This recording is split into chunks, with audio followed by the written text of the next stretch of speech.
नमस्कार। हमारे साथ हैं दिव्य प्रकाश जी। दिव्य प्रकाश जी, आप हमारे दर्शकों को कुछ अपनी जर्नी के बारे में बताना चाहेंगे? मेरी प्रोफ़ेशनल जर्नी तब से शुरू होती है जब मैं कॉलेज कंप्लीट करके आईटी जॉब में आया और मैंने 12 साल तक आईटी प्रोफ़ेशनल एक सॉफ्टवेयर डेवलपर के तौर पे काम किया।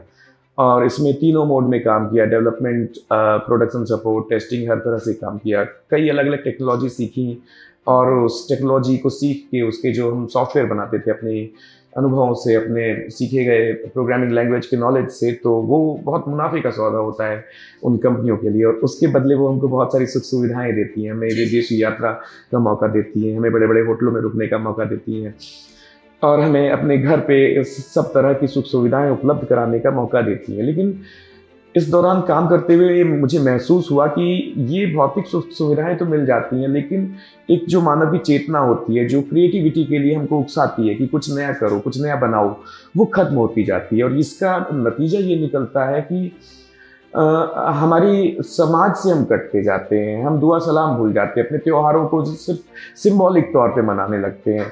हमारे त्योहारों का मकसद ये था कि हम आएँ, सबसे मिलें, गले मिलें, है ना? हम सभी त्योहार, भारतीय सभी त्योहारों में देखेंगे, उसमें एक चीज़ कॉमन है कि हम एक-दूसरे से मिलते हैं, उनसे हाल-चाल लेते हैं, उनकी कहानियों को सुनते हैं, अपनी कहानियाँ बताते हैं, अपने अनुभव शेयर करते हैं और यही हमारा एक सोशल फैब्रिक है, जो हमारी चेतना को ज़िंदा रखता है। लेकिन जब से ये कैपिटलिज़्म की विचारधारा भारत में आई है और लोग उस कंज्यूमरिज़्म के पीछे भागे हैं, तो अपनी चेतना को भूल के ब्रांड को वैल्यू देने लग गए हैं। ब्रांड्स ऐसी हैं जो कई नौजवानों को इस तरह से प्रेरित करती हैं कि वो अपनी पहचान एक ब्रांड के नाम पे बना देते हैं, एक अमेरिका की ब्रांड के नाम पे। असल में एक इंसान की पहचान उसकी यूनिक आइडेंटिटी उसकी क्रिएटिविटी में है, जो वो गढ़ सकता है, दूसरा नहीं गढ़ सकता, जो गा सकता है, जो लिख सकता है, जो बता सकता है या कोई आविष्कार कर सकता है, दूसरा नहीं कर सकता। ये है आपकी वास्तविक आइडेंटिटी। लेकिन कई लोग शोरूम्स और मॉल्स से इतने आकर्षित हो जाते हैं कि अपनी आइडेंटिटी उसमें ढूंढने लग जाते हैं। कई लड़कियां मिलती हैं जो ब्रांड के नाम कहती हैं कि मैं तो यही पहनती हूँ और मुझे इसी नाम से बुलाओ। इससे हमारा नुकसान ये होता है कि मैंने आज देखा कि एक भगवा धारण किए हुए बाबा सड़क पे गाड़ियों से भीख मांग रहे थे। यानी वो लोग जो भगवा पहनते थे, जिन्होंने इस धरती को चेतना की बातें बताई, ऋग्वेद में सबसे पहला ज्ञान अगर धरती की कोई आया तो ऋग्वेद आया और ये अलग अलग किताबों के माध्यम से अलग अलग समाज में गया, अरब तक गया, यूरोप तक गया और एक समाज का निर्माण हुआ। उस कपड़े को धारण करने वाला व्यक्ति आज भिखारी बन चुका है, क्योंकि ये दुष्परिणाम है उस अंधे कैपिटलिज्म का। हमारे पास शर्ट पैंट खूब सारे हैं, लेकिन अलमारी खोल के घंटों सोचते रहते हैं कि किसके साथ कौन सा चलेगा। पहले पास पहनने को नहीं था, लेकिन हम काम कर रहे थे। आज इतना सब कुछ है, लेकिन हमें नहीं पता कि हम क्या पहने।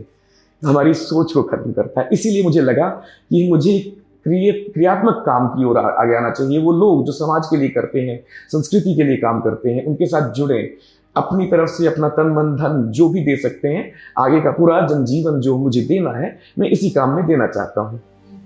जी, जी। तो ये शुरुआती दिनों में आपकी पढ़ाई कहाँ से हुई?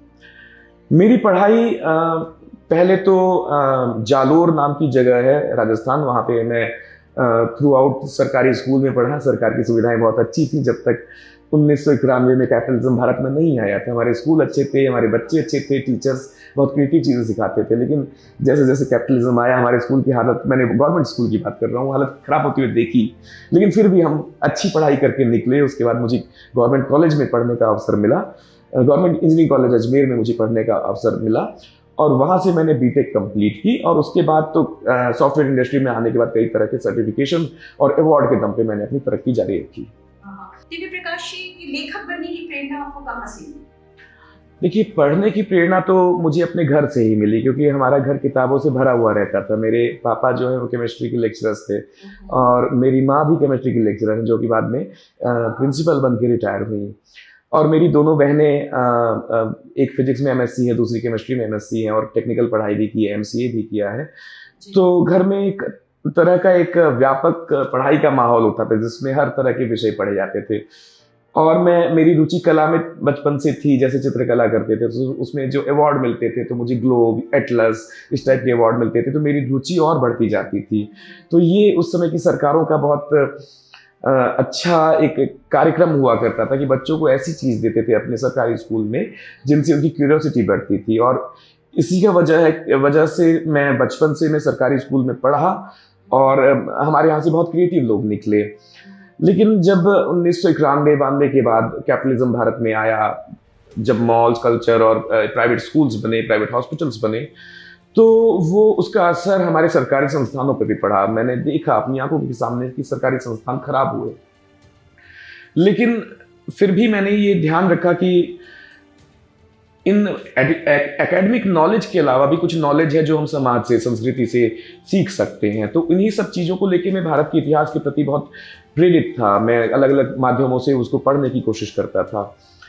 और जब मैंने भारत के इतिहास को गौर से देखा तो मुझे उसमें संस्कृति छुपी दिखाई दी कि संस्कृति की वजह से इतिहास होता है, इतिहास की वजह से संस्कृति नहीं है।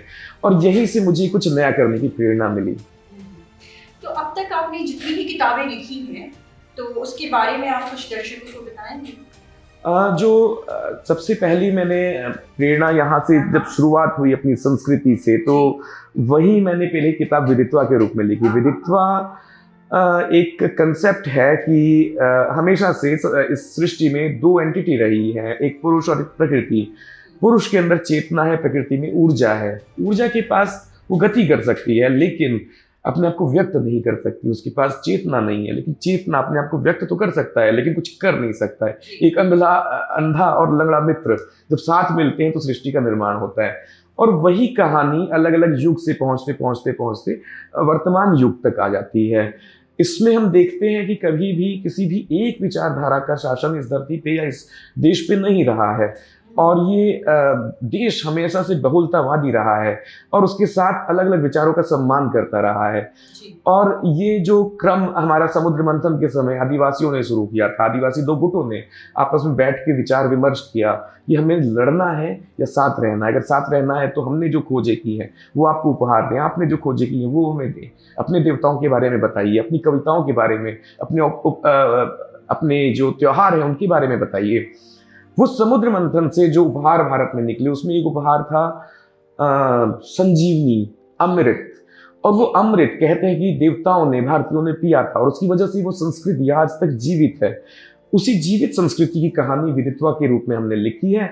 इसकी शुरुआत सांख्य दर्शन से हुई है। सांख्य दर्शन में जो पुरुष और प्रकृति का कंसेप्ट है, और अंत में जाके ये भारत के संविधान पे खत्म हो जाती है कि हमने कितने मन से एक आशावादी देश के तौर पे खड़े होने की हिम्मत की 1947 में, जिसमें हमने एक ऐसा संविधान लिखा जो दुनिया का सबसे बेहतरीन संविधान होगा, क्योंकि इसमें हमारी 5000 सालों की यात्रा है। जो हमने अमृत ज्ञान किया है लगातार संवाद से, वो सब कुछ हमने सही संजोया है अपने संविधान में। और यहीं पे एक आशावादी टर्न पे, एक आशावादी मोड पे विदित्वा की कहानी खत्म हो जाती है। लेकिन मैंने इसमें मॉडर्न टाइम को नहीं जोड़ा। कारण ये है कि मॉडर्न टाइम में बहुत ज़्यादा अंधकार का युग इसको कहा जा सकता है। तो मेरी कहानी एक आशा के साथ शुरू होती है, एक उम्मीद के साथ ही खत्म होती है। इसको पढ़ने से लोगों को एक तो भारत का इतिहास समझ में आएगा, इतिहास में महिलाओं की भूमिका समझ में आएगी कि एक माँ के तौर पे, एक पत्नी, एक बहन के तौर पे वो कैसे बाकी समाज को प्रेरित कर रही थी वो करने के लिए जो करने के लिए आए हैं। इसके अलावा इसके अंदर वो कहानियां मिलेंगी जो लोक कथाओं से आती हैं। हमने हिरण्यकश्यप की कहानी सुनी कि उसको एक अनजान जीव ने मार दिया था। इन कहानियों को गौर से देखा जाए तो शायद ये प्राग ऐतिहासिक काल की कहानियां हैं, जब कबीले में रहते थे, दो कबीले आपस में लड़ते थे। दैत्य का कबीला, आदित्यों का कबीला आपस में लड़ रहे हैं, लेकिन उन्हीं के बीच सुलह की भी कोशिशें होती हैं। उन कहानियों को मैंने सम्मिलित किया उनकी डेट्स के साथ में कि ये कब हुई, कब अफ्रीका से कौन वो लोग थे जो मानवता को जीवित रख पाए। उस माँ का जिक्र आया, उसका नाम आया है कि उसकी वजह से हम सरवाइव करते हैं, हम सब हैं यहाँ पे। उनके बाद उन महान लोगों का जिक्र आया है, वो कृषि का आविष्कार जिसकी वजह से हम अब जंगली नहीं रहे। तो उन देवी का भी नाम आता है जिन्होंने कृषि का आविष्कार किया। हमारी पुराणों से, पौराणिक कथाओं से हमने एक शिव महापुराण की कथा से उनका नाम ढूंढा है। और उनका समय भी ऐतिहासिक दृष्टि से आता है। जिसने अग्नि का आविष्कार किया, जिसने सभ्यता का आविष्कार किया, ये सब एक महिलाएं थी। और आगे चल के हमेशा महिलाओं ने समाज को एक सकारात्मक दिशा दी, एक ऊर्जा दी है। सत, तम और रज का एक निश्चित बैलेंस बनाया है। यही कारण है कि दुनिया की सारी संस्कृति खत्म हो गई, न मिस्र की संस्कृति बची, न चीन की संस्कृति बची, न ही मेसोपोटामिया की बची, न ग्रीस की, न रोमन, कुछ भी नहीं बचे, सब निश्चित नाबूद हो गए। लेकिन भारतीय संस्कृति आदिकाल से लेकर आज तक जीवित रही। जी बिल्कुल, बहुत बहुत। दिव्य प्रकाश जी, आप क्या हमारे दर्शकों को ये बताना चाहेंगे कि विदित्वा कंप्लीट करने के बाद उसके बाद संविधान निर्माण के बाद की कहानी आपने क्यों नहीं लिखी? देखिए, विदित्वा की कहानी में मैंने बताया है कि इसकी शुरुआत एक चेतना से होती है और अंत भी एक चेतना पे होती है ना। पुरुष और प्रकृति नाम की चेतना से कहानी की शुरुआत हुई और संविधान, जो कि हमारे इतने साल के इतिहास का हमारी खोज था, उसके हमारे क्या दायित्व हैं या हमारे क्या अधिकार हैं, उनको एक दस्तावेज के रूप में लिखा। तो एक आशा के साथ ये कहानी खत्म हो जाती है कि यहाँ से हम एक आशावादी देश का निर्माण करेंगे। इसके बाद की कहानी में जो पॉलिटिकल कॉन्स्पिरेसीज होती हैं, वो कहीं ना कहीं इंस्पायरिंग नहीं है। वो इस किताब का हिस्सा मैं नहीं बनाना चाहता था, क्योंकि ये किताब पूरी तरह से एक सकारात्मक सोच को जगाने का काम करती है। मुझे लगा कि आज का जो अंधकार युग है, जिसके अंदर फोर्सेस, इनविजिबल फोर्सेस हमको कंट्रोल करने की कोशिश करती हैं, हमको कभी लेफ्ट धकेलने की कोशिश करती हैं, कभी हमें राइट धकेलने की कोशिश करती हैं, और हम नहीं समझ पाते कि हमारे असली धर्म क्या है, हमारे असली दायित्व क्या है। इसलिए मुझे लगा कि इसको एक अलग तरह की किताब में लिखा जाए, जिसमें कॉन्स्पिरेसी को, फंडिंग को, किलिंग्स को, दंगे फसाद किस तरह से ऑर्गेनाइज किए जा रहे हैं आज के समय, और आपको कैसे बरगलाया जाता है, उसको एक पॉलिटिकल थ्रिलर के रूप में लिखा जाए। जी बिल्कुल बिल्कुल। तो दिव्य जी, आपकी अगली किताब कौन सी है? जैसे मैंने विदित्वा के बारे में बताया कि इसमें मैंने जो आधुनिक काल है जिसमें हम जी रहे हैं, इस समय का मैंने जिक्र नहीं किया है। मैंने कहानी संविधान निर्माण के एक आशावादी मोड़ पे खत्म कर दी है। कारण ये है कि आज के समय में जो पॉलिटिकल कॉन्स्पिरेसी हो रही है, वो इतनी गंदी है, क्योंकि कहानी इस किताब में आने लायक नहीं है। ये एक आशावादी किताब है, एक उम्मीद के साथ शुरू होती है, एक उम्मीद पे खत्म होती है। लेकिन इस कॉन्स्पिरेसी को दुनिया को बताना जरूरी है। कई ताकतें हमको जो ढकेल रही है, जैसे मैंने बताया, कोई लेफ्ट की ओर खींचना चाहता है, कोई राइट की ओर, असल में चाहती है कि हम धर्म से भटक जाएं। आप इसको इस उदाहरण से समझ लीजिए कि पहले सुंदर सुंदर बगीचे हुआ करते थे, तरह तरह के फूल हुआ करते थे, और मधुमक्खियां अलग अलग फूल को चूसती थी, अलग अलग जगह से रस लेती थी, और इतने तरह के रस को इकट्ठा करके एक मधुमक्खी के छत्ते में इकट्ठा करती थी, सारी मधुमक्खियां कलेक्टिवली, और इंसान उसमें से कुछ रस लेता था, शहद बन जाता था वो। आज के युग में वो शहद आपको शुद्ध रूप से कहीं नहीं मिलेगा। अब क्या होता है, उन फूलों को कुचला जाता है, उनको मसला जाता है, उसके अंदर कई तरह के केमिकल्स मिलाए जाते हैं, उसमें सिरप मिलाया जाता है, उसमें प्रिजर्वेटिव डाला जाता है, उनको डब्बों में पैक करके आपके घर डिलीवर किया जाता है। लेकिन उसके बदले आपको क्या मिलता है? क्या शहद मिला? नहीं मिला। वो जो असली मधुमक्खी के चूसने से, फूलों के रस से आया था, वो नहीं मिलता है। हम देखते हैं कि हमारा समाज तेजी से, इतनी तेजी से इस कंज्यूमरिज्म, इस के पीछे, कमोडिटी कल्चर के पीछे भाग रहा है कि हम अपनी प्राकृतिक सौंदर्य और इसकी प्राकृतिक नियमों को भूलने लग गए हैं। और यही कारण है कि ये एक आंधी है, ये जो क्रोनी कैपिटलिज्म है, जो आंधी बाजारवाद की आंधी है, इसके अंदर हमारा कल्चर अपने लॉ को बचाए रखने की कोशिशें कर रहा है। हमारे शहर में वो खत्म हो रहा है, लेकिन गांव में अभी भी आपको शहद मिल जाएगा चखने को।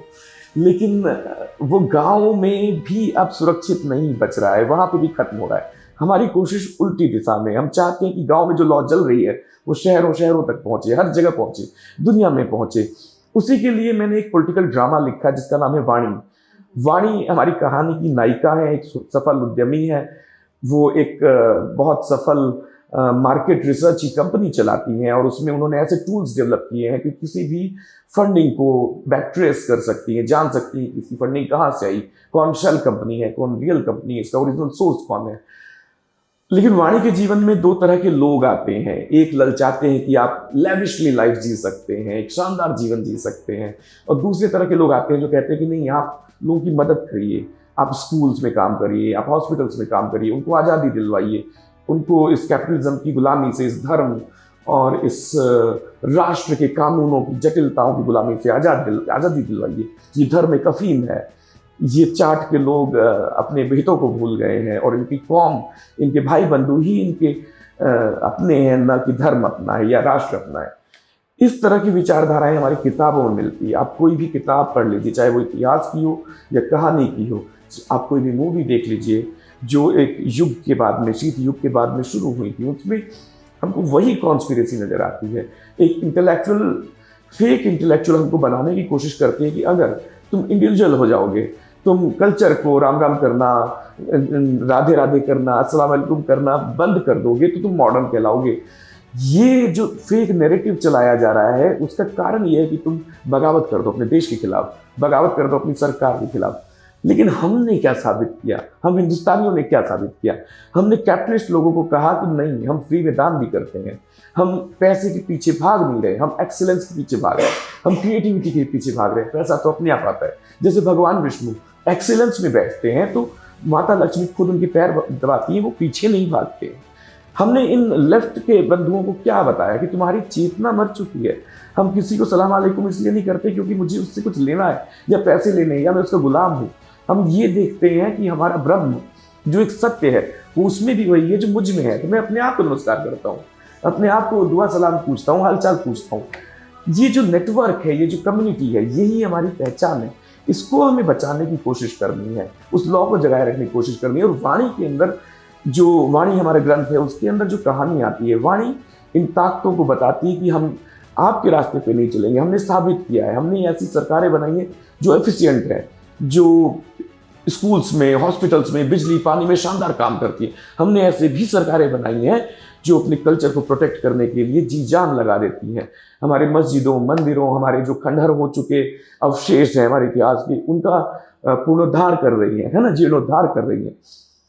हिंदुस्तानियों ने हमेशा से साबित किया है कि हम इन ताकतों के आगे नहीं झुकेंगे। लेकिन हमें जरूरी है कि हम अपने दुश्मन को पहचानें, इन दो दुश्मनों को साफ साफ पहचानें जो हमें आपस में लड़ाती है, हमें दंगा फसाद में उलझाती है, हमें फालतू के पॉलिटिकल डिबेट्स जोक दिए जाते हैं कि तुम उसमें उलझे रहो, असली हित की बात, असली चेतना की बात न करो। तो वाणी इन दोनों चेहरों को जब अपनी इन्वेस्टिगेशन करती है अपनी कौशल से, तो बहुत ये जानती है कि इस दुनिया में जितनी भी इविल हैं, जितनी भी बुराइयां हो रही हैं, बॉम्ब ब्लास्ट हो रहे हैं, दंगे हो रहे हैं, उन सब के पीछे यही कहीं ना कहीं फोर्सेस हैं। और इनका जो निराकरण है, इनका उन्मूलन है, वो हमारे धर्म में छुपा हुआ है। और यही कारण है कि ये लोग वाणी के पीछे पड़े हैं। वाणी का धर्म, वाणी की जो परंपरागत एंसेस्ट्री है, भारद्वाज परिवार, उसकी वजह से उसमें उसके पीछे ये लोग पड़े हैं कि अपने साइड जोड़ने के लिए वाणी किसका सहारा लेती है, किसकी तरफ जाती है, ये इस ग्रंथ में पता चलता है। उस संजीवनी विद्या की खोज करती है जो समुद्र मंथन में निकली थी, जिसके लिए दैत्यों और दानवों में लड़ाई हुई थी। वो विद्या क्या लॉस्ट हो गई नालंदा यूनिवर्सिटी को जब जलाया गया, या चीन ने जब अपनी कम्युनिस्ट क्रांति की माओ त्से-तुंग के नेतृत्व में, तो वहाँ पे दलाई लामा और तिब्बत के जो बौद्ध मठ थे उनको ध्वस्त कर दिया गया। क्या हमारी विद्या वहाँ खत्म हो गई? या राजा कनिष्क अफगानिस्तानी हमारे भाई, उनके माध्यम से वापस वो विद्या भारत में आई?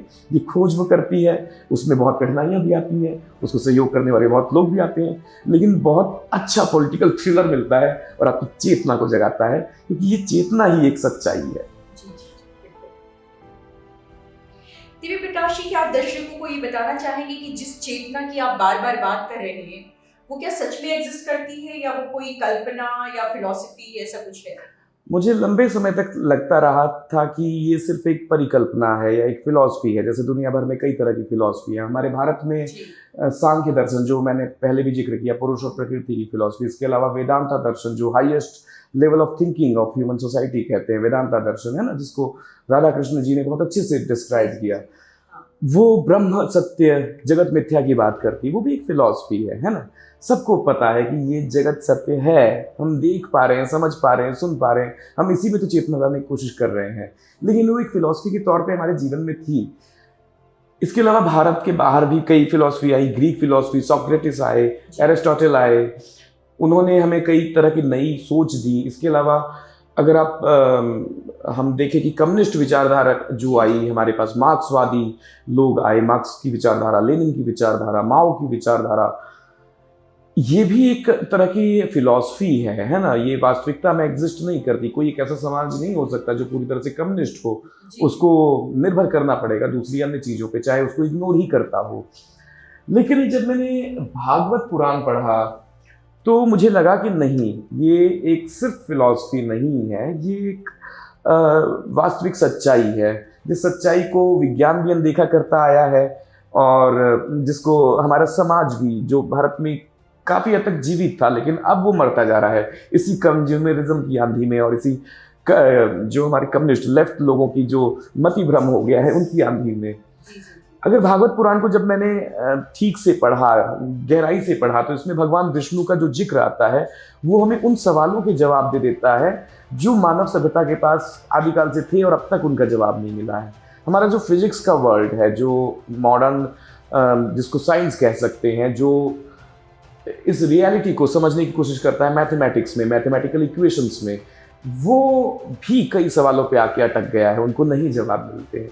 इसके अलावा हम एक समाज के तौर पे भी एक अटकी हुई जगह पे हैं, हमें नहीं पता कि हमारा जन्म क्यों हुआ है, हम सुबह काम पे किस लिए निकलते हैं। ज़्यादातर लोग यही समझते हैं कि वो पैसा कमाने के लिए निकल रहे हैं। उनको यही लगता है कि अगर ये जो पैसिव व्यवस्था है इसको खत्म कर दिया जाए तो इंसान काम करना बंद कर देगा। हाँ, इस कैपिटलिस्ट वर्ल्ड में यही होगा कि अगर मैं सबको बराबर मेहनताना दे दूं तो कई लोग हैं जो कई दिन तक लेटे रहेंगे, लेकिन ज़्यादा दिन नहीं लेटे पाएंगे। आपकी चेतना आपसे कहेगी उठो, कुछ नाम कमाओ, कुछ क्रिएट करो। वो चेतना वास्तव में एग्जिस्ट करती है, लेकिन क्या उसको फिजिक्स के फॉर्मूले में, क्या उसको हम मैथमेटिक्स की इक्वेशन में ढाल सकते हैं, क्या उनको हम रिप्रेजेंट कर सकते हैं, दुनिया को ये साबित कर सकते हैं कि इससे दोनों तरह के सवालों के जवाब मिल रहे हैं, फिजिक्स के सवाल भी और हमारे समाज के सवाल भी। और यही से मैंने एक रिसर्च पेपर लिखने की शुरुआत की जिसका नाम है विष्णु एंड वेव्स। वेव्स का जिक्र बार बार आता है इस रिसर्च पेपर में, क्योंकि जो भगवान विष्णु का जिक्र है हमारे ग्रंथों में प्राचीन काल से, वो एक ओशियन पे लेटे हुए हैं, एक अनंत ओशियन है, एक बहुत बड़ा समुद्र है और उन समुद्र में बार बार लहरें आती रहती हैं, अनगिनत अनंत लहरें आती रहती हैं। अब वो ओशियन जो है वो, उसको भागवत पुराण में एक मात्र सत्य कहा गया है और वो ओशियन और किसी चीज का नहीं, वो कॉन्शियसनेस का ओशियन है, वो ओशियन है हमारी चेतना का ओशियन। लेकिन दूसरी तरफ एक भौतिक संसार भी है जिसकी जानकारी हमको हमारे फिजिक्स के बड़े बड़े साइंटिस्ट ने दी, सर आइजैक न्यूटन ने दी, गैलीलियो ने दी, हमको एरिस्टोटल ने भी कई जानकारियाँ दी, हमको हमारे सदी के सबसे बड़े जो वैज्ञानिक हैं अल्बर्ट आइंस्टाइन, उन्होंने गजब की थ्योरी दी ताकि हम ये समझ पाए कि यूनिवर्स कैसे चलता है, इस दुनिया के नियम, भौतिक नियम क्या है जिसको कोई नहीं तोड़ सकता, भगवान भी नहीं तोड़ सकता, क्योंकि नियम शाश्वत हैं। जब ये नियम दुनिया के सामने आए तो हम आविष्कारों में, इन्वेंशंस में बहुत आगे निकल गए। हमें आज चांद पे जाना बहुत आसान काम है, लेकिन चांद पे जाने के लिए जिन मूलभूत सिद्धांतों की जरूरत पड़ती है वो 16वीं सदी में सर आइजैक न्यूटन ने दे दिए थे। बहुत आसान है हर चीज को प्रेडिक्ट करना, हर चीज को कैलकुलेशंस और मैथ्स के टर्म में दिखाना, और उससे हम सब कुछ कर पा रहे हैं। जो सवाल आज भी आधुनिक विज्ञान में है जिनके जवाब नहीं मिलते, हम उस पर चर्चा करना चाहते हैं, जिसकी वजह से मुझे एक नया रिसर्च पेपर लिखना पड़ा। आज के युग में जो इस ब्रह्मांड की जो रियलिटी है उसको अल्बर्ट आइंस्टाइन ने बड़े अच्छे सिद्धांतों में समझाया। 1905 में उन्होंने एक थ्योरी दी जिसको कहते हैं स्पेशल थ्योरी ऑफ रिलेटिविटी। इसमें उन्होंने कहा कि इस ब्रह्मांड में जो सच्चाइयां हैं, जो गतिविधियां हो रही हैं, जो कुछ भी चल रहा है, उसकी एक कॉस्मिक लिमिट है। वो एक गति से तेज गति पे नहीं जा सकते। Nothing can go faster than light, the speed of light, the maximum speed of cosmic any event, okay, even our thoughts cannot go faster, and this has been proven by very very famous experiment of twins paradox, in which twin babies are the part of the experiment. One is stationary on the ground and other is put on the aircraft which can go nearly speed of light. When this experiment was performed, it was revealed that the theory of special relativity is correct. Nothing can go faster than light. To keep the speed of light constant, time can get slower. Mass can get contracted. This is the theory of special relativity. And this theory was written and published by the greatest general of that time, and Einstein became the hero. But he did not stop. After one decade, in 1915, he has given another theory. It was mind-blowing. He has given the general relativity or general theory of relativity, whatever we can say it. The rule of general relativity was very simple. This entire reality is made of the four-dimensional world. the four-dimensional fabric of space-time. The first three dimensions denotes the location of any particle or mass or any energy, and the third dimension tells about the time. So when this theory was revealed to the public, and people were mesmerized and they were surprised, is it true or just a theory? Then experiments happened. On those experiments, we found that this theory is true. I mean, we can imagine that our space is not an empty place. Space is a fabric. It is like a bed sheet which is tightened, and this mass like earth is put on that fabric. Then curvature will be created on that fabric.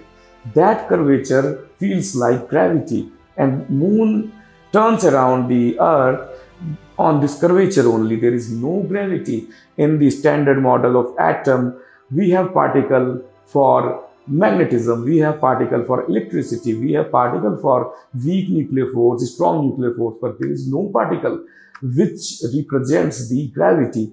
And the reason, because gravity doesn't really exist.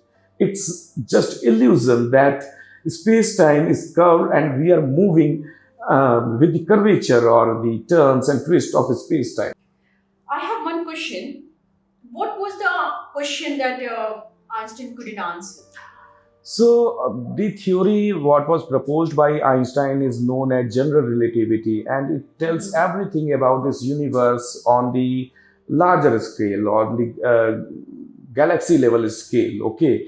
And each and everything can be written very precisely with mathematics and equations and drafts and graphs. But in 1920, a new set of scientists were evolving. So we saw this universe on the higher level, from the larger scale. But the reality exists from the basic building block of universe, that is atom. So in earlier phase, atom was considered like a particle, and like we add many bricks, so a ball is evolved. Similarly, this universe, the materialistic universe, was created by atoms. But when we saw closely the behavior of atom, it was completely mind-blowing. It was very different from the classical physics or the general relativity. Nothing was predictable here. If we take one atom and it is made of either proton, neutron or electron, and if we take electron out, and if we ask what is the position of this electron, nobody can tell what is the, but in case of other particle, like if I ask about the pen, so if I ask about this pen, what is the position of this pen? In mathematics, we can draw a coordinate on this book and we can tell 3,2 is the position. It is very precise. But in quantum theory, at the subatomic level, nothing is precise. And a theory was given by Heisenberg, unpredictability or uncertainty principle. Uncertainty principle says the reality cannot be understood precisely. We can just measure the chance of happening anything, because next moment what is going to be happen, nobody knows. Not even God knows, Yes, exactly. because it is totally random. Agreed. But many scientists, few of them found a pattern in this randomness or uncertainty. Famous scientist is Schrodinger, Sir Erwin Schrodinger. He did many experiments with subatomic particle. He saw a pattern.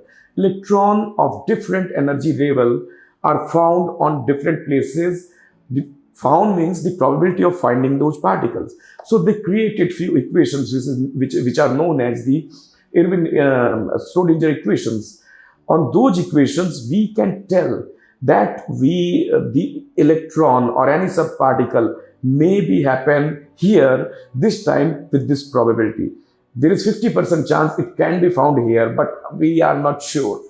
With the help of this new theory, what Schrodinger has given, it was very easy to predict the shape and behavior of electron, and the new set of discoveries happened. This is called electronics. In electronics, we control electron as per our requirement, because we understand behavior of electron with Schrodinger equation. Any electron or any subatomic particle can be denoted into 4 quantum numbers.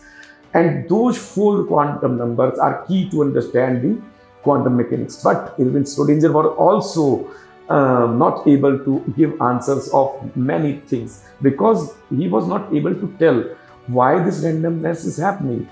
He can tell that this is the probability of being something, but why it is not being certainly, it was quite very disturbing for him, and he given a theory of um, a cat, Schrodinger cat theory. In this theory, it was a thought experiment. A cat can be found dead or alive at the same time, and people say it disturbed him, and he left the field of physics, and he joined Hinduism, and he read many scriptures of Hindu culture, and then he shifted to biology. And biology is the key of every puzzle, okay, which are there in front of physics.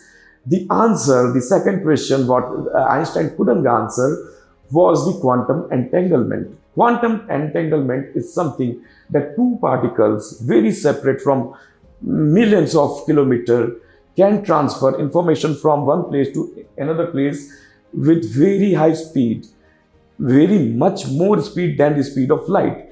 That means something can go faster than speed of light. So he was not correct. Einstein's first theory was correct on certain condition because we have discovered quantum entanglement. It is very surprising thing that a subatomic particle which cannot pass an energy barrier, but it is being passed. Practically, we have seen it. The probability or possibility of finding an electron on any specific place was zero, but we have found it there. So this quantum entanglement disturbed Einstein, and he tried to write equations of general relativity to explain quantum entanglement. He failed because all of them were missing one more quantity, one more entity, which is real, and we have to think about it, we have to write about it, we have to write equations, and we have to perform experiments to find out the basic quantity, consciousness. Can I ask, though Einstein was a well-known and greatest scientist, so why he was not answerable to those questions? Although Einstein was the greatest scientist of our era, the discoveries what he proposed in his two theories, the special relativity and the general relativity, were the greatest discovery of our time. But since Einstein was taking this four-dimensional universe, the only reality, that was the problem. That's why quantum mechanics could not be explained by the theory of Einstein's. And also, these two statements which were given by Einstein were not correct independently. If we talk those statements together, then it would be true. Otherwise, it is not the complete truth. The first statement, what can go faster than light? So Einstein say nothing can go faster than light. This statement might be true for some specific frame of reference, but always it is not true. Why I'm saying this? I mean, first we need to understand nothing can go faster than light means every other physical quantity should be variable, like our time, our mass and length. Everything. I mean, 1 meter for you can be like this one, but 1 meter for me can be like this one, and it is true. So 1 hour will be making changes in your body, which is generally happens in 60 minutes only. But in different condition or I am in different planet, the same 1 hour would be a year for me. So that is a reality, and it has been observed by experiments. So even our thinking, our feeling cannot go beyond the speed of light. It has been experimentally tested, and for a person, for an observer, the speed of time was reduced. We made time very slow, but he was not feeling that time is slow. For him, everything was normal because relatively his thought was also go slower, and with the time and the process or speed of thinking also went parallel. That's why he was thinking everything is normal. But point is, the the quantum mechanics had suggested some particles or some phenomena like quantum entanglement. Here, information can be traveled instantly. No time is taken in sending information from one place to another place. Even it is very far, I mean, millions of light years distance is there. Then the second theory, what he has given, the general relativity, that this is a four-dimensional fabric of the universe. These two are not correct if we state independently, but we connect them. We need to connect them that with a new entity of consciousness. So we need to say that nothing can go faster than light in this three or four-dimensional universe. But there are some entities, there are some existence beyond this four-dimensional world. That was the main problem, because Einstein was taking this four-dimensional universe the only reality, and he was missing a point. That's why he was not able to answer certain questions. Although the quantum theory itself is not complete. He is not able to answer what happens on singularity, what happens at the time of Big Bang. The Big Bang or singularity are the point where all the universe came from. So at that point, it is heavy. The mass is very high. So it should follow the rules of general relativity. But it is very small, like a subatomic particle. So it should follow the rules of quantum mechanics. But here, our modern understanding of physics and reality collapses. So for solving this problem, I have suggested, and we thought, and this idea was not originally from me, it was circulated among the people in form of different scriptures, and I thought to write it down in form of equations, so that not only we can answer the questions which are there in front of our modern science, but also our real duty, why we are here, who we are, and what is our aim in our lifespan, whatever time we are here on this earth. Well, that's well said, I would say. So, Divya Prakashi, how you will propose this solution?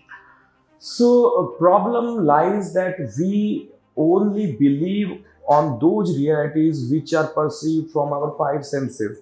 But we should understand this is not reality. I mean, this is just some information which are being sent to my brain in form of electric signals. I mean, you can see a book or pen or anything in front of you, but in fact, what is the object here?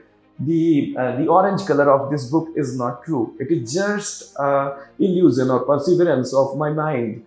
Yes. It is just a smoke of atom. Atom in the atom there are many subatomic particles like electron. It goes from higher energy state to lower, and when energy is reduced, a wave or electromagnetic radiation is emitted from the atom, and that wavelength get strike or on our retina. It has a specific cell, rod cell and cone cell. The specific chemical reaction happens on falling the specific wavelength of coming from the atom, and this wavelength now translated into fake information. So we convert, our brain creates an illusion that if this wavelength is coming, this is orange. If it is coming, it is red, So or this it is is white. actually all brain creativity, right? Yes, that's the thing. Brain is creating everything. It is not real. So we can talk about all five senses, and we reach to the conclusion that these are not completely real. Yeah, these are real. Atoms are there, electromagnetic waves are coming, but this is not orange. This is not hot or cold. This is the sense of touch, sense of, I mean, sound is nothing, just vibration in air, and this vibration is transmitted to my eardrum, and this electric signal will feel like a sound, but it is not there. So just our sensory organ creates some chemical reaction, and result of this chemical reaction create a meaning of this electromagnetic waves, energy, and the atoms. But these are not the reality. So here in our scriptures, the same thing. This thing is called as Maya. This is just illusion, Maya. And our five senses are responsible to create these Maya. And that's why we are not able to see the actual reality which existed forever. That is consciousness. What give a dead thing to life? Nobody can answer without this theory. That's why I'm writing this theory. There is something which give life to dead things. Dead things as well. Yeah. Very interesting. I'm highly impressed. I mean, Divya ji इतना अच्छा और interesting topic है कि वाकई में मुझे तो लग रहा है मैं अभी और सुनूं। Thank you. जी एक बात मैं पूछना चाहूंगी अभी जो भी हमारे कन्वर्सेशंस हुए हैं उसमें कि how consciousness affect the four dimensional world. Yeah, so answer of this question lies in the basic building block of this universe. So this reality, the four-dimensional world, is made of atoms, and atoms are made of subatomic particle. Whatever behavior is there in the subatomic particle would be reflected on the entire universe. But the behavior of subatomic particle we have seen is very strange. It doesn't follow the set pattern or rules. The subatomic particle exists in form of a wave of probability. So why it is happening? From where this impulse are coming? Why it is behaving like a wave? If you see the electron on a surface, you will see it got disappeared from one place, got appeared on another place. This is the random nature of any subatomic particle. We can measure the probability in form of a Greek letter psi. Schrodinger has suggested it. But why this randomness is happening, why this uncertainty is happening, is not being answered yet. But I can tell you the reason why it is happening. The reason is consciousness. So what is consciousness really? So consciousness is a physical quantity, but it doesn't fit into the four-dimensional universe. Because this four-dimensional universe gets created, destroyed, again gets created. It is not Sasvat or eternal. But consciousness is eternal, Sanatan. That's why we are not able to answer those questions without understanding the consciousness. But what is the nature of, we understood, it is beyond this space-time curvature or space-time structure of our four-dimensional world. But what is the nature? How do it follow the basic rules of physics, or it is beyond the rules of physics and mathematics? No, it is just a normal physical quantity. It follows all the laws of physics, which has been discovered and experimentally proven. We don't need to consider any other dimension. These four-dimensional world are correct. No need to think about or imagine about any 11 dimension, what string theory suggests, and still it is incomplete. But my theory is complete. In my theory, four-dimensional world is real. It's full of atoms and energy. Interactions between atoms will create energy, and mass and energy of this universe is constant. But that is not the complete reality. There is an ocean of consciousness, and there are many ripples every time being generated in that ocean. And that ocean and that ripples are responsible to create wave functions, to create uncertainty or a wave pattern of any subatomic particle. And how it happens, the answer lies in the same theory what I have already given of Sankhya Darshan. The subatomic particle lies in three stages, or three properties are there.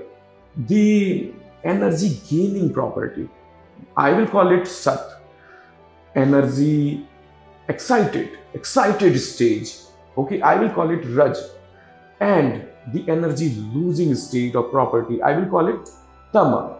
But this physical universe doesn't comes into manifestation until the balance between these three properties or gunas, satatam, remains in equilibrium. So this physical universe is true. It was there forever. It will be there forever. But manifestation of this universe occurs cyclically. After it is the evolve or comes out in form of mass and energy, this universe get created and all galaxies are created, and again it get collapsed, then again it get created. It is a cycle. But how consciousness is creating reality, we need to focus on that point only. We have seen the psi, the value of psi lies between 1 to 0. 1 means the particle is surely here.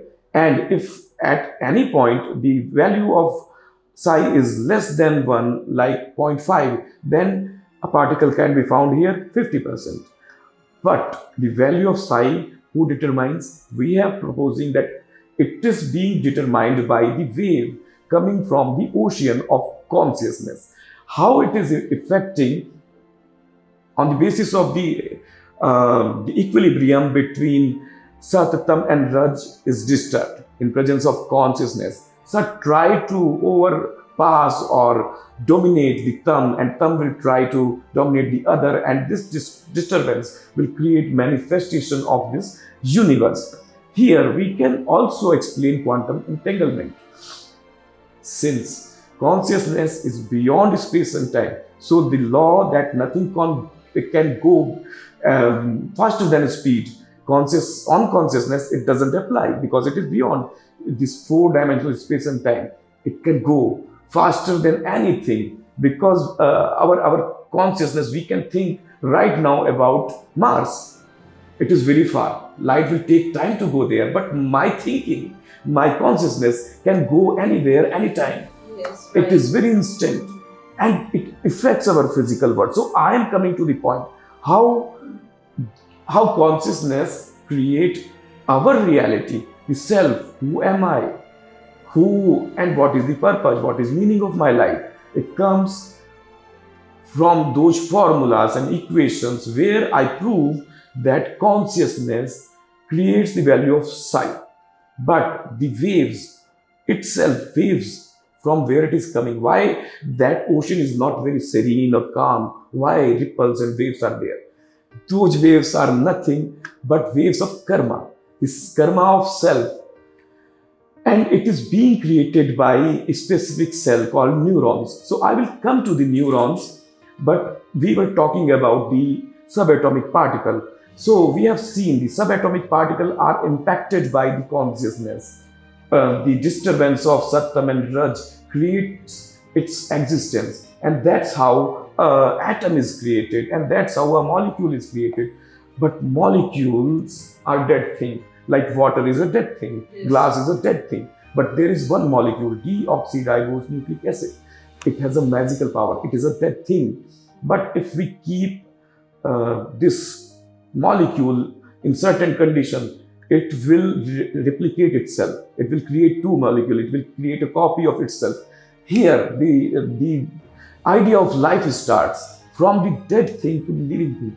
How it is happening? It is happening on the basis of quantum mechanics, and the quantum mechanics are governed by the consciousness. So this DNA will create a cell. It will create a chromosomal structure, and it will be there in every cell. It is there in our every cell, this DNA. And DNA contains all the characteristics of any individual being.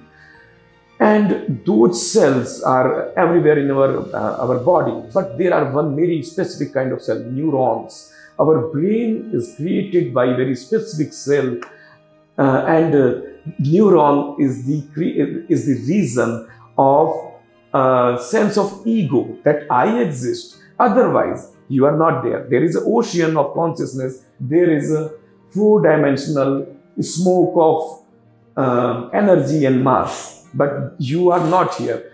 But these neurons create an illusion of ego, that I exist. I can see, I can smell, I can watch whatever I want. I can walk, I can talk, I can do my job, there is a meaning of my life. And we have already discussed, these are not really meaningful things. This is just illusion created by our brain. The network, now I will be coming to the how neurons do it. Neurons are also made of atoms, but how atoms can create life. So neurons are specially designed kind of cell. Every neurons are connected with many other neurons with the network, and our brain is a collection or network of billions of neurons. Every time the spark of ocean in every atom of neuron is generated, every time new information and idea are coming in our different part of brains in different neurons. Now the role of neuron, that network comes, those sparks which are random from that ocean takes a path, specific path, that is called alpha wave. Alpha wave means I'm thinking. My thought can be measured on machine, what doctors use in EMI. We can see the alpha wave, what I'm thinking, in form of wave. Yes. So we suggested, our idea suggested, this wave is nothing. The wave is coming directly from the ocean of consciousness. That's why you think, you exist, this world exists, this is my reality. But actual reality is something else. So that's why our Bhagavad and all our Rig Veda and other granthas suggest that you and me and other living beings are not different. They are carrying the same consciousness. They are just for a while in different bodies. But you don't know. When you will die, you will leave this body. You can gain body of your enemy again. So that's why this kind of hate and set pattern of laws doesn't provide any nutrition to our consciousness. To improve our consciousness, we need to work like neurons. We need to create our society like neurons, a very complex network of intelligence. Great. Lots of good learnings of quantum mechanics and of course how neurons make life. So I mean, it was really good learning of quantum mechanism and of course how neurons make life. So ऐसी बहुत सारी interesting चीजें जानने के लिए हम दिव्य प्रकाश जी के साथ जुड़े रहेंगे. मेरा एक सवाल था कि how neurons make life. Can you please explain this? I mean, we already discussed that neurons are the bridging component between non-living thing and living thing. Neurons give a sense of myself, that I exist, because neurons exist in a complex network. The information, the random information generated from a different wave of our ocean of consciousness gets a meaning. That's why we feel that I exist. But this consciousness is not limited to me only. This consciousness is unlimited and it exists on every living being. In non-living being, it is not being reflected, but in living being, it is being reflected clearly because people respond to this consciousness. That's why we say we need to behave like a neuron to make a conscious society, make our conscious universe. So for that, we just need to follow the dharma, what neurons are doing. Our dharma is very simple. We just need to be connected with as many people as we can. Every morning, we need to come out from our home, and every new person, we should say Namaste, Radhe Radhe, Jai Shri Ram, Salam Alaikum, Kaise ho, Sat Shri Akal. In the form of gesture and all that. Yeah, the reason, the idea behind it, how we can behave like neurons. When we do greetings to people, you will ask few new things. What is happening in your life? Anything new, anything good, anything bad? Then he will ask back to you, and a series of story will start. Then you will say that, see my video on YouTube. Then he will come back to you that I am very like lots of information exchange during not only the information. I am coming to the point of idea. Here, whatever is coming in your brain is an idea. You need to share this idea with direct contact of society, the direct contact of people. Don't bother its religion, its gender, its language, because consciousness is beyond all these physical entities.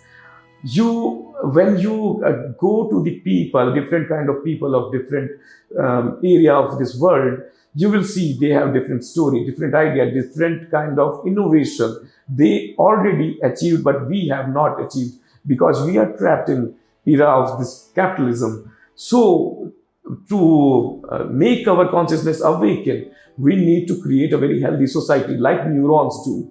We can give meaning to an entire nation.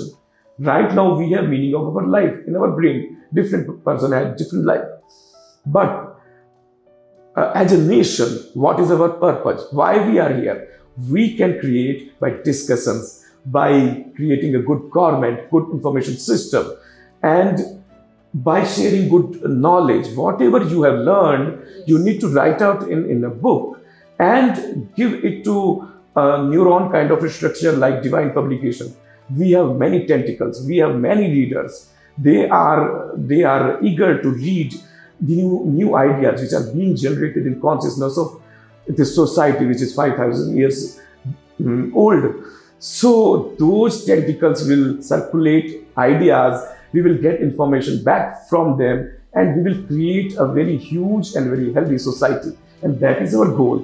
And that's why we say our culture is your success. That's seriously interesting, I would say. एक सवाल और, Indian mythology को आपने अपना हिस्सा क्यों बनाया? Indian mythology को हमने हिस्सा इसलिए बनाया क्योंकि माइथोलॉजी शब्द खुद भारतीय शब्द है, मिथक से आया है। मिथक क्या होता है? जैसे ब्रह्म सूत्र में कहा गया है, बादरायण ने कहा है, वेदांता में कहा है कि ब्रह्म सत्य, जगत मिथ्या। उन्होंने ये नहीं कहा कि जगत झूठ है, उन्होंने कॉन्शियसनेस को सत्य बताया है, जगत को मिथ्या बताया, क्योंकि जो हम समझ रहे हैं ना, जगत वैसा नहीं है, लेकिन जगत है ना। तो यही कहानियां हम पाते हैं कि भारत के सारे ग्रंथों में है। मिथकों के माध्यम से ये समझाने की कोशिश की गई है कि मिथक का मतलब ये है कि जो आपको दिखाई दे रहा है, लेकिन जो आपको दिख रहा है उसके अंदर का सच आप ढूंढ पाए, इसके लिए ये मिथक गढ़े जाते हैं, ये कहानियां, ये तरह तरह के इतिहास लिखे जाते हैं। और इसी वजह से इन मिथकों के बीच में हमें थ्योरी ऑफ कॉन्शियसनेस मिलती है, थ्योरी ऑफ धर्मा मिलती है, जो न सिर्फ हमको फिजिक्स को समझाती है बल्कि हमारे इतिहास को बताती है। हमारे मूल धर्म, जो एक मानव का धर्म होता है या एक जीव का धर्म होना चाहिए, वो समझाती है। इसीलिए इन मिथकों के बीच भटकना, उनकी कहानियों के अंदर एक अर्थ ढूंढना जो मानव समाज को बेहतर बनाएगी, मैं माइथोलॉजी फॉलो करता हूँ। आपका पसंदीदा लेखक कौन है? अगर लेखक की बात की जाए तो भारतीय परंपरा जो है वो भारत के बाहर की परंपरा से बिल्कुल अलग है। भारत की परंपरा में जो इतने सारे हम ग्रंथ देखते हैं, किसी भी लेखक को अपना नाम बताने की कोई उत्सुकता नहीं थी, इसलिए पाएंगे कि हर ग्रंथ का एक ही लेखक मिलता है, वेद व्यास। चाहे महाभारत हो, चाहे भागवत हो, चाहे वेद हो, सबके लेखक का नाम हमें एक ही मिलता है, वेद व्यास। क्योंकि वेद व्यास कोई व्यक्ति नहीं है, व्यासपीठ एक संस्था है, उस पीठ पे सबसे बुद्धिमान व्यक्ति बैठता था, जिसका काम था कि पुराने ग्रंथों की अध्ययन करे और उसको आगे प्रसारित करे, प्रचारित करे। लेकिन इन वेद व्यासों में हम ढूंढने जाएं तो इनके एक्चुअल नाम, इनके बचपन की बातें निकलती हैं। हमारा जो महाभारत और श्रीमद् भागवत पुराण है, इनके लेखक का नाम है श्री कृष्ण द्वैपायन वेद व्यास। कृष्ण द्वैपायन वेद व्यास एक क्षत्रिय परंपरा से आने वाले व्यक्ति हैं। उन्होंने राज परिवारों को बहुत नज़दीक से देखा है, उसमें चलने वाली राजनीति को बहुत नज़दीक से देखा है, और इसी वजह से वो राजनीति के बीच में धर्म और अधर्म को बहुत अच्छे से एक्सप्लेन करते हैं। इसी वजह से उन्होंने महाभारत जैसा एक महान ग्रंथ लिखा है। कहा जाता है महाभारत के बारे में कि जो महाभारत में है वो सब कुछ है, जो महाभारत में नहीं वो कहीं भी नहीं है। लेकिन हम जानते हैं कि साजिश हो रही है, इतने महान ग्रंथ हमारे घरों में न रखे जाए। इतनी महान किताबें, पुस्तकें जो गीता, वेद, पुराण, विदित्वा, ये हमारे घरों में न आए, इसकी कोशिशें होती है। तरह तरह के भ्रम पैदा किए जाते हैं। कहा जाता है कि महाभारत घर में रखने से लड़ाई होती है, लेकिन असल में लड़ाई नहीं होती है। जो मन में गांठें आपने दबा रखी है ना, वो खुल के सामने आएंगी। हो सकता है लड़ाई हो, लेकिन उसके बाद शांति होगी। महाभारत में शांति पर्व भी तो है, युद्ध पर्व भी थोड़ी है, विश्व पर्व थोड़ी है। इसीलिए वेद व्यास मेरे सबसे पसंदीदा लेखक बन जाते हैं। लेकिन वेदव्यास ने जो बातें कही, वो बातें आगे अलग अलग रूपों में कही गई। जैसे वेदव्यास ने सबसे पहले ऋग्वेद लिखा, ऋग्वेद के बाद बाकी की 3 और वेद लिखे, उसके बाद उपनिषद आए, 108 उपनिषद है, किसने कहे नहीं पता, लेकिन बातें महान, ज्ञान उसमें बहुत ज्यादा।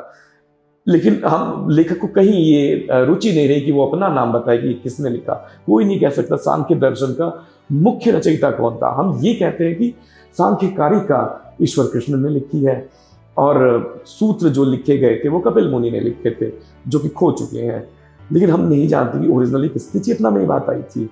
ये पीढ़ी दर पीढ़ी बोलने के द्वारा, कविताओं के माध्यम से, हाय हेलो दुआ सलाम के माध्यम से हमारे अंदर आती रही। यही हमारी चेतना को जीवित रखती है। तो उस परंपरा में आगे चल के कई कवि आते हैं, जैसे कि तुलसीदास जी हैं, या जिन्होंने हमारी रामायण लिखी है, वाल्मीकि जी हैं, या रहीम दास जी हैं, या रैदास जी हैं, या तुकाराम जी हैं। ये वही बात कहते हैं। अगर आप वेव्स एंड विष्णु की थ्योरी, जो कि बहुत कठिन साइंस है और उसमें इक्वेशंस हैं, वो पढ़ें, या कबीरदास की कोई भी गीत सुन लें, आपको एक ही बात समझ में आएगी। इसीलिए ये सारी जो कवियों की परंपरा है, मुझे वो सभी प्रिय हैं, मैं इनको बहुत सुनता हूँ। मॉडर्न में मैं हरिवंश राय बच्चन को बहुत सुनता हूँ। और ये इंडियन माइथोलॉजी में कौन सा चरित्र आपको सबसे रोचक लगता है? जैसे ग्रंथ मैंने बताया कि सबसे रोचक ग्रंथ मुझे महाभारत लगता है, तो बेशक इनके नायक ही मुझे मेरा सबसे रोचक चरित्र है। क्योंकि कहा जाता है कि कृष्ण का जब जन्म हुआ तो वो विष्णु नहीं थे, वो एक साधारण मानव थे। जितनी शक्ति आप में है, जितनी मुझ में है, 2 हाथ 2 पैर 1 दिमाग, उतनी उनमें थी। बचपना था, छोटे थे, वो माखन चुरा लेते थे। लड़कियां जब मटकी भर के ले जाती थी उनको तोड़ते थे, बांसुरी बजाते थे, रासलीला करते थे, जैसे सारे बच्चे करते हैं, हंसी ठिठोली दोस्तों के साथ। लेकिन एक दिन एक व्यक्ति आया उनके जीवन में, उनका नाम था परशुराम। परशुराम ने उनको याद दिलाया कि तुम भूलो मत तुम किस लिए आए हो। बहुत बजा ली बांसुरी, उन्होंने सुदर्शन चक्र दिया उनको, कहा कि मैं शिव से लेके आया हूँ, लेकिन सिर्फ तुम चला सकते हो। अगर तुमने चलाना सीख लिया तो पूरी दुनिया पे तुम काबू कर लोगे। श्री कृष्ण एक जागृत व्यक्ति थे, उन्होंने कई ग्रंथ पढ़े थे, वेदों पुराणों को अच्छी तरह से जानते थे। वो तुरंत समझ गए वो कौन है, ये माया क्या इल्यूजन दे रही है और वास्तविकता क्या है। तभी उनको ये एहसास हो गया कि वो विष्णु है, स्वयं विष्णु है। और कहते हैं कि उसके बाद इस धरती पे जो कुछ भी हुआ वो कृष्ण की इच्छा से हुआ। जो भी बातें कही गई, जो युद्ध हुए, जो शांति के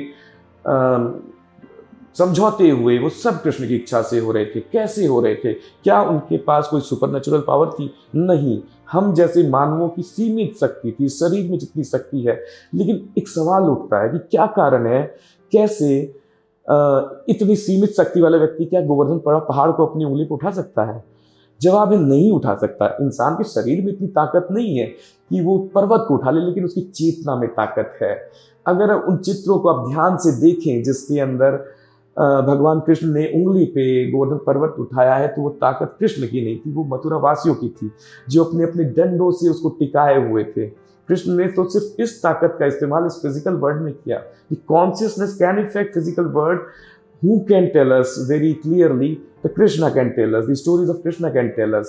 उन्होंने मथुरावासियों को विश्वास दिलाया कि ये बाढ़ आना एक नेचुरल घटना है, इससे डरने की जरूरत नहीं है। इंद्र के नाम पे बलियां देना, पशुओं को छोड़ दो, ये नेचुरल घटना है और हम अपनी नेचर से ही इससे बचना जानते हैं। उन्होंने कहा कि अपनी शक्ति पे विश्वास करो, अपने संगठन की शक्ति पे विश्वास करो, अपने चेतना के नेटवर्क पे विश्वास करो। तुम सब एक साथ चाहो तो पहाड़ उठ जाएगा, क्योंकि मेरे अंदर विष्णु की ताकत है, आप में भी है। सिर्फ एक उंगली लगा दो, मैं एक उंगली लगाता हूँ, तुम अपने डंडे लगा दो, और पहाड़ उठा। सिर्फ इतनी ताकत जो एक इंसानी शरीर में होती है। यही कहानियां कैसे वो भीष्म को मरवाते हैं। एक अर्जुन नाम का प्रिंस है जो कि रोज अपने दादाजी के पैर छूता है, दादाजी उसके ऊपर हाथ रखते हैं तो उसको महसूस होता है कि कुछ है, ये रियल है, जो एहसास उसको मिल रहा है। लेकिन एक दिन अचानक कृष्ण कहते हैं कि ये सब तो माया है, ना तुम मारते हो, ना कोई मरता है, आत्मा तो अमर रहती है।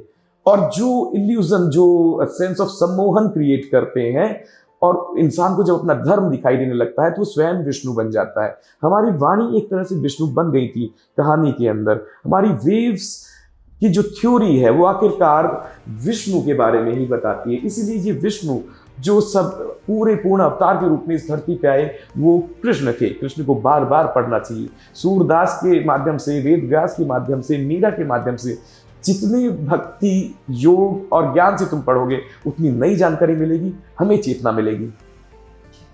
कुछ और सवाल भी हैं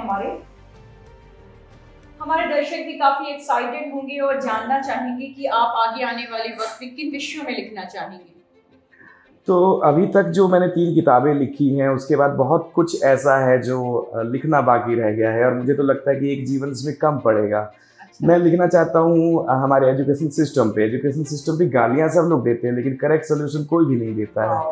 हमें सोल्यूशन इन्हीं एक ही सिंगुलरिटी पॉइंट से मिलता है, हमारी कॉन्शियसनेस से, हमारी गुरुकुल की परंपरा जो आपको एक बेस्ट ट्रेन्ड एनिमल नहीं बनाती है बल्कि वेल अवेकन एनिमल बनाती है ना, जो सोचने वाला प्राणी है, जो क्रिएट करता है। इसके अलावा हमारी यूनिवर्सिटीज़ का स्ट्रक्चर हमें ठीक करना है, हमारी सोसाइटी का स्ट्रक्चर क्या होना चाहिए, हमारे कॉन्स्टिट्यूशन में जो मुख्य बातें हैं वो हम सोसाइटी के हर एक नागरिक तक कैसे पहुंचाएं, ये सारे विषय हैं जिनके ऊपर हमें लिखना है। उसके साथ ही मुझे उन लोगों तक भी पहुंचना है जो लिखना चाहते हैं।